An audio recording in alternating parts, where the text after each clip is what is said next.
بسم الله الرحمن الرحيم.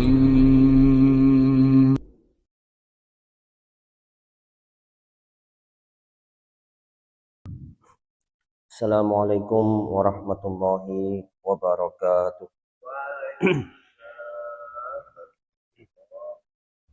Alhamdulillahirabbil alamin. Wassalatu wassalamu ala asrofil anbiya'i wal mursalin wa ala alihi wa sahbihi ajma'in, amma ba'd.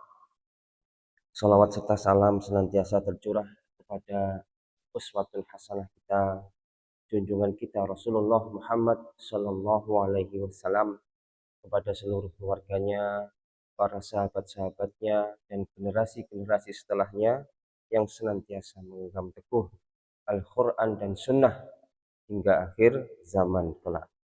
Semoga kita semua yang hadir pada majelis ini termasuk di dalamnya. Amin. Bapak Ibu rahimakumullah, pada kesempatan yang berbahagia ini, Selasa ba'da subuh, kita Allah beri kelapangan, kesempatan sekali lagi ya, dan semoga bisa selesai nanti untuk membahas, untuk belajar bersama berkenaan dengan kitab Sahih Bukhari Muslim, yaitu hadis-hadis yang diriwayatkan oleh Imam Bukhari dan Imam Muslim. Ini adalah pertemuan kita yang kedua dan masih berkenaan atau masih dalam bab tentang iman atau tentang keyakinan. Bismillahirrahmanirrahim. Diriwayatkan dari Tolhah bin Ubaidillah radhiyallahu anhu, katanya seorang penduduk Najd, Najd niku daerah Mekah, para ulama itu memperkirakan, mengira Najd niku daerah Riyadh, sing sakniki dados ibu kota Arab Saudi. Ya, jadi ini salah seorang penduduk Najd telah datang menghadap Rasulullah Shallallahu Alaihi Wasallam dengan keadaan rambutnya yang kusut. Jadi ini setelah melakukan perjalanan jauh, ya. Jadi setelah perjalanan jauh langsung menemui Rasulullah Shallallahu Alaihi Wasallam. Kami mendengar nada suaranya, tetapi tidak memahami kata-katanya. Setelah mendekat, Rasulullah Shallallahu Alaihi Wasallam dia terus bertanya mengenai Islam. Jadi laki-laki tadi ya yang menghadap Rasulullah bertanya mengenai Islam. Lalu Rasulullah Shallallahu Alaihi Wasallam bersabda, ia adalah sholat 5 waktu sehari semalam. Sholat 5 waktu sehari semalam. Lelaki tersebut bertanya lagi, masih adakah sholat lain yang diwajibkan kepadaku? Rasulullah Shallallahu Alaihi Wasallam menjawab dengan bersabda, tidak, kecuali jika engkau ingin melakukannya secara sukarela, yaitu sholat sunnah. Jadi sholat yang fardu, ya, sholat yang merupakan rukun di dalam Islam itu adalah 5 waktu sehari semalam, yaitu maghrib, isya, ya, kemudian subuh, duhur, asar. Selebihnya adalah sholat-sholat sunnah yang sifatnya sukarela. Kemudian selanjutnya, ya, lelaki tadi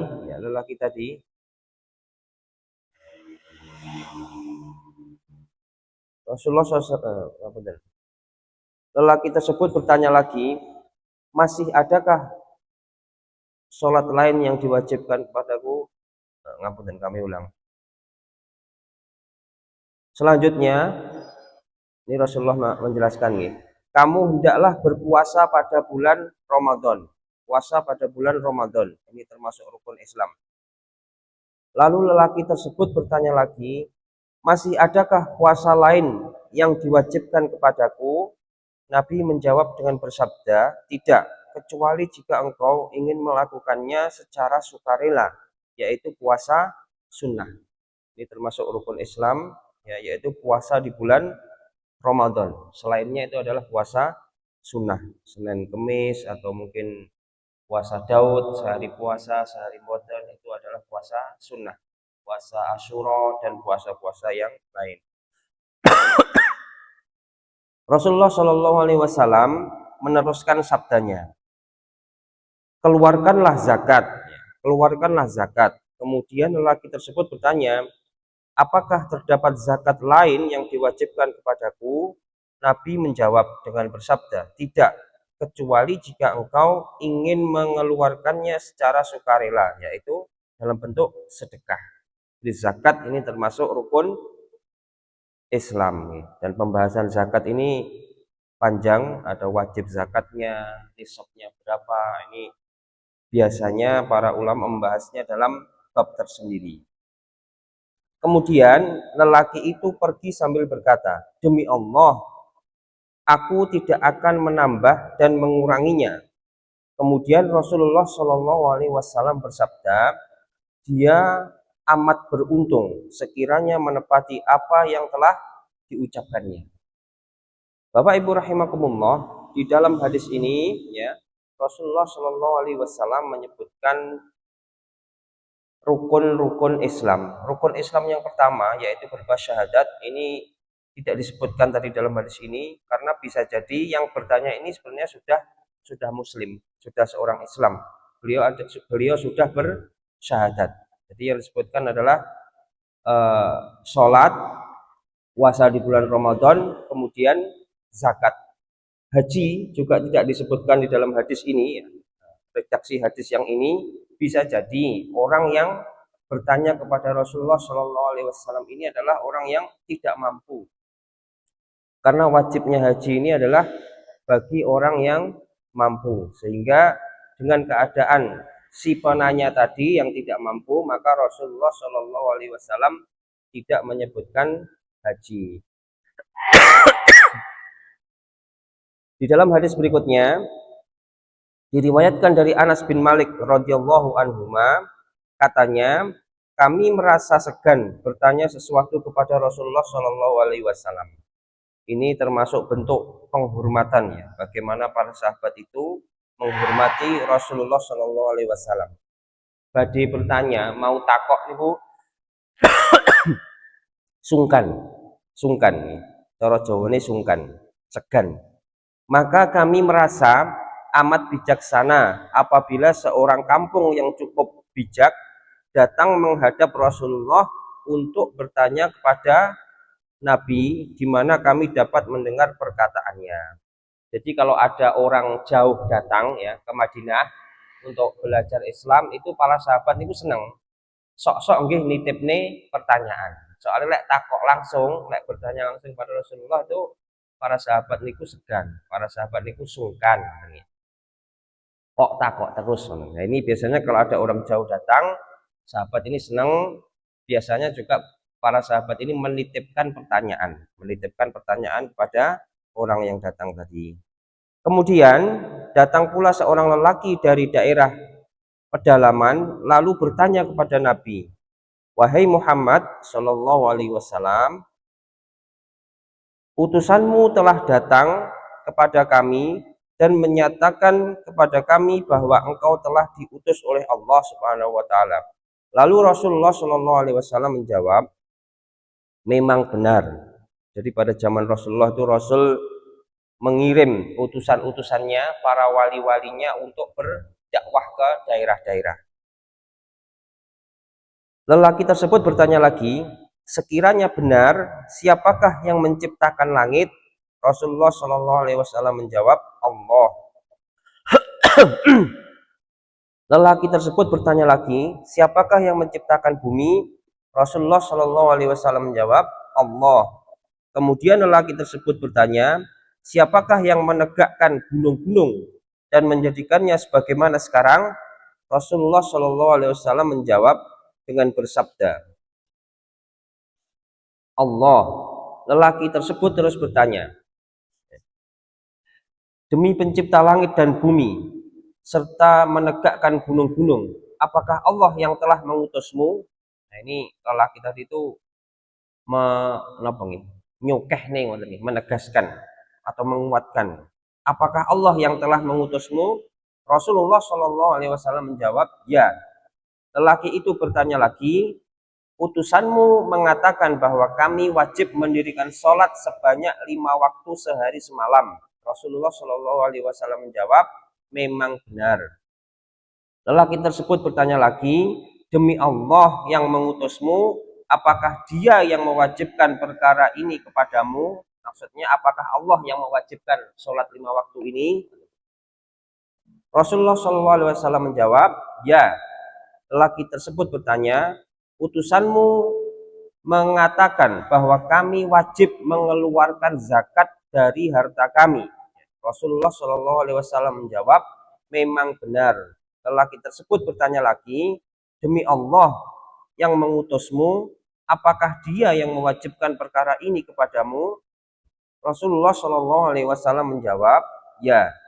Lelaki tersebut bertanya lagi, utusanmu juga mengatakan bahwa kami diwajibkan berpuasa pada bulan Ramadan setiap tahun. Rasulullah Shallallahu Alaihi Wasallam menjawab, memang benar. Lelaki tersebut bertanya lagi, demi Allah yang mengutusmu, apakah dia yang mewajibkan perkara ini kepadamu? Rasulullah Shallallahu Alaihi Wasallam menjawab, ya. Lelaki tersebut berkata lagi, utusanmu mengatakan bahwa kami wajib mengerjakan haji di Baitullah sekiranya berkemampuan. Rasulullah Shallallahu Alaihi Wasallam menjawab, memang benar. Kemudian lelaki tersebut pergi sambil berkata, demi Allah yang mengutuskanmu dengan kebenaran, aku tidak akan menambah atau mengurangi apa yang telah engkau jelaskan. Setelah mendengar kata-kata lelaki tersebut, Nabi pun bersabda, sekiranya dia membenarkan sebagaimana yang diucapkannya, niscaya dia akan masuk surga. Bapak Ibu rahimakumullah, bagi seorang muslim ya, jadi rukun Islam itu seperti yang disebutkan dalam hadis tadi. Yang pertama niku jelas syahadatnya, tidak disebutkan karena yang bertanya sudah seorang muslim, sudah bersyahadat. Tapi rukun Islam yang pertama itu adalah syahadat. Kemudian yang kedua salat. Salat niku nggih salat fardu 5 waktu niku nggih. Yang ketiga kemudian zakat.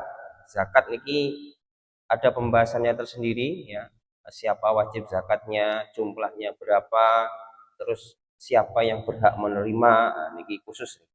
Kemudian yang keempat puasa di bulan Ramadan. Yang kelima adalah berhaji bagi yang mampu. Bisa jadi yang bertanya ini adalah orang yang mampu sehingga rukunnya ditambah dengan haji. Beda dengan hadis yang sebelumnya yang mana Rasulullah Shallallahu Alaihi Wasallam tidak menyebutkan perkara haji karena bisa jadi yang bertanya adalah orang yang kurang mampu sehingga tidak berkewajiban untuk berhaji. Dan barang siapa bagi seorang muslim seluruhnya yang melaksanakan, membenarkan kemudian mengamalkan rukun-rukun Islam tadi, maka Rasulullah Shallallahu Alaihi Wasallam ya, mengatakan akan masuk surga. Artinya apa? Punya kapling di surga. Jadi monggo minimal nih, ini kok minimal rukun-rukun tadi kita genggam teguh, kita amalkan keseharian kita. Syukur-syukur kalau bisa ditambah dengan yang sunnah-sunnah. Di sholat 5 waktu, zakat, puasa di bulan Ramadan, puasa niki tahunan, setahun sekali. Zakat niku nggih ngoten, tahunan, setahun sekali. Salat 5 waktu niki yang merupakan kewajiban seorang muslim setiap hari. 5 waktu, tidak terkecuali keadaan apapun yang menimpa. Selama nyawa, hayat masih dikandung badan, maka sholat niki wajib, sholat waktu niku wajib. Demikian Bapak Ibu rahimakumullah sedikit yang bisa kita pelajari bersama. Semoga bermanfaat, semoga menguatkan kita dalam berislam dan menambah ilmu kita, wawasan kita untuk lebih mendekatkan diri kepada Allah Subhanahu wa taala, menggapai ridha Allah Subhanahu wa taala yang pada akhirnya kita mengharap wajah Allah Subhanahu wa taala. Monggo kita tutup dengan doa kafaratul majelis. Subhanakallahumma wa bihamdika asyhadu alla ilaha illa anta astaghfiruka wa atubu ilaik. Wassalamualaikum warahmatullahi wabarakatuh. أضفيت على الحسن العبقى